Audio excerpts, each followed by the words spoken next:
Tucked away in the hills of eastern Kentucky sit several unassuming sheds. Inside are hundreds of plastic bins, each with its own deadly occupant.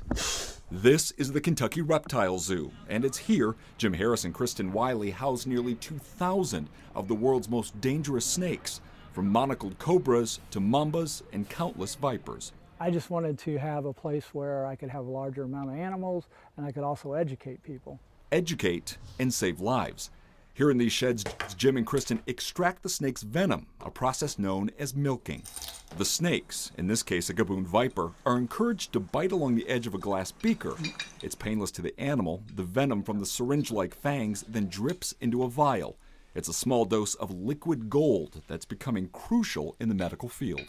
A lot of cancer research is coming from snake venom. Anti-venom comes from snake venom. So, yeah, it does save a lot of lives. Actually, more people are saved by venom than die from venom. The zoo supplies venom to hospitals not only here in the United States, but also to research centers around the world.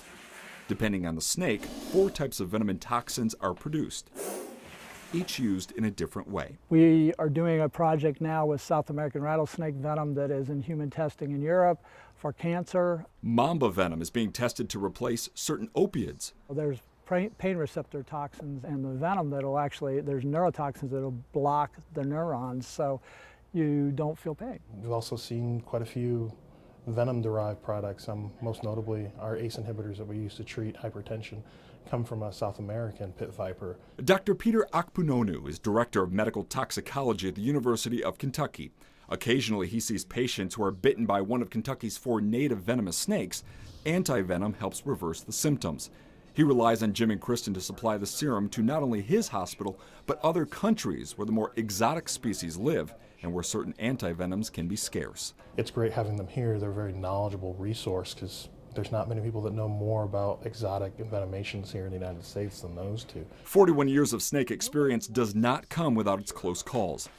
Harris, who is a former police officer, has been bitten 11 times, been on life support 7 times, and clinically died 3 times. Every morning I wake up, I'm already prepared to die. I've already died. So I'm not scared to die. But it's that tenacity and survival attitude, much like his snakes, that keeps Harris risking his life every day. Some days he and his wife will milk 800 snakes or more. It's supply and demand. Some of the most in-demand venoms can come at a pretty hefty price. Gaboon viper venom goes for about $130 a gram. It's an extremely dangerous job that doesn't come with a paycheck. He relies on his police pension, so he doesn't take a salary working with snakes. Despite that, he still spends much of his time with hooks in hand and a laser focus, risking his life so others might be saved. It is important to me to give something back. I don't like seeing suffering. I always tell people when most people think of venom, they think of death. I think of life.